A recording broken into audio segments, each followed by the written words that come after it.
What's up guys, Scott from Overland. Today we're going to go over the power setup including the fridge, solar, and charging the Goal Zero.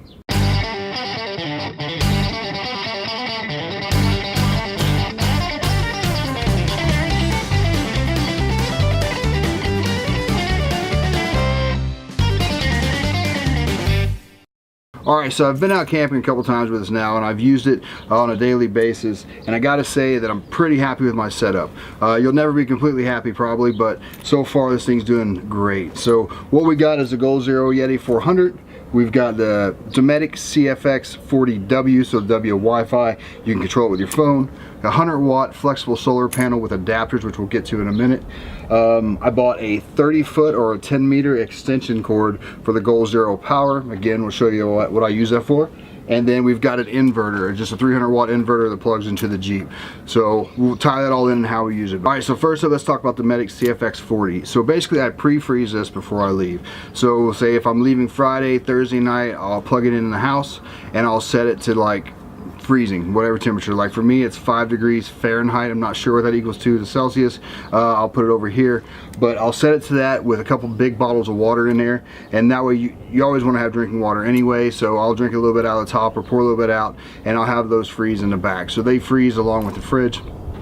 And then the next day when I load up everything, I'll put the frozen stuff like meat or whatever in the back portion of the Dometic, and then in the front little compartment there's a small area where I'll put like the lunch meat, cheese, and stuff like that I don't want to freeze, but I want to keep cold. But obviously if stuff like that freezes, it's not going to hurt it too much, so I'm not really bothered. But that's just the way I set it up. And those bottles in the back will help obviously keep the temperature down. And then once I arrive to the campsite or whatever, I'll start knocking the temperature back. I might put it on 15 or 16 degrees Fahrenheit and just start working my way back so it's a fridge again. But those bottles in the back will keep that stuff frozen pretty well. So that's the way I do that. The Goal Zero Yeti, they have an adapter for it that you can plug straight into a cigarette lighter, but I don't have it. I've read a lot of stuff about it. People say it takes forever to charge and stuff like that. So I mainly use this just for the fridge, so that's the only thing I'm really charging it for. So I could go as far as just plugging it straight into the cigarette lighter, the fridge that is, but I like the ability to have that running the fridge, that way it doesn't take any toll on the battery when it's sat there of the Jeep. So what I do is when I'm driving, I actually have that 300-watt inverter plugged into the Jeep, and then I have the Goal Zero's main power, so 240 plugged into the inverter. So it's actually charging at like 60 to 70 watts while I'm driving. So it does really good. Obviously, anytime I drive, it's charging at 60 or 70 watts. So 2-3 hour trip, a lot of times this thing will be fully charged if it's nearly dead, depending on how many stops and starts and all that stuff and how low the thing actually is. But I find so far that's been great. As far as solar, I have a flexible solar panel I got off eBay years ago when I was doing a camper van conversion. It's 100 watts, and I had to get the adapters to go from the solar panel. I can't even remember what it's called, what those style is, like MC4, RC4, something like that. But anyway, I got the adapters that plug into the solar panel that go to a Goal Zero plug for the power, and then that plugs into that 30-foot extension cord I was talking about. So I have the ability to move that thing 30 feet around while I'm trying to charge it. The first time I use it, and I talked about it in the last video, was the sun was coming up.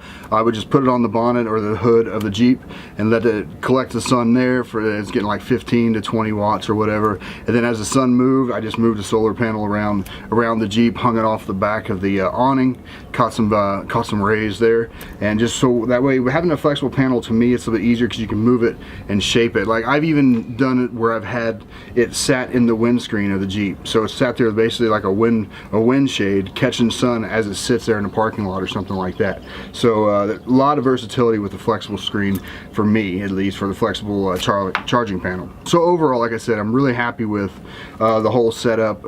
What could be better?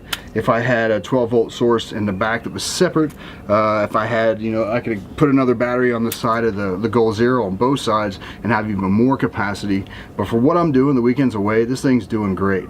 I bought a Goal Zero Lite, and you probably saw it in my other video, that plugs into here, and I haven't even used it because I got a different Goal Zero light that's just solar charged, or you can charge it with the USB. It's like the collapsible light. It's basically a lantern that like pops apart, and then you can just walk around with it or whatever, or set it somewhere. And I use that more than anything else. I'll use it while I'm going to bed. I'll take it up there, turn it on, set it in the tent beside me, or you can hang it up somewhere or whatever. And to me, it's just easier. It's a collapsible light. It just goes flat. And you can even, I've seen people put it on their backpack during the day when they're hiking and everything, and it charges that way. So having that solar charger is obviously nice there.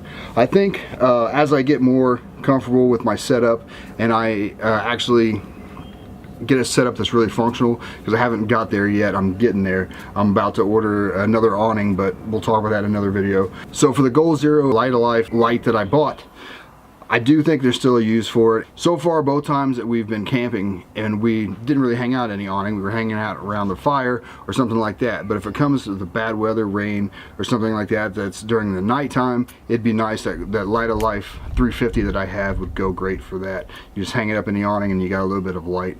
So I think that'll definitely come into play for that. But for right now, just a little collapsible light's working great for me. So there you go. Really happy with the setup. The solar panel, I can move it around, chase the sun when I need to. And here in England, we're always chasing the sun if it ever comes out, so it's nice to be able to have that, you know, movable. You can move it around the Jeep and all that. And then as far as charging it with mains, that inverter that steps up the power from 12 volt to 240 volt, it charges a lot better than the 12 volt system does. So if you bought the 12 volt adapter for this to plug straight out of this into 12 volt for charging, it's going to be a lot slower, whereas the inverter just gives you 60 or 70 watts at a time. So it's definitely going to kick that charge a lot faster, and you just be ready when you get there. And also, if it starts running a little bit low, you can start the vehicle up for a little bit at the campsite if you have to, if you don't have sun or anything, or you can just plug the refrigerator straight into the Jeep's power. So, but again, I just don't like that, because then you have to worry about running the battery down to the Jeep. But well, that's what jump packs are for, right? So I bought one of those too. So I have a jump pack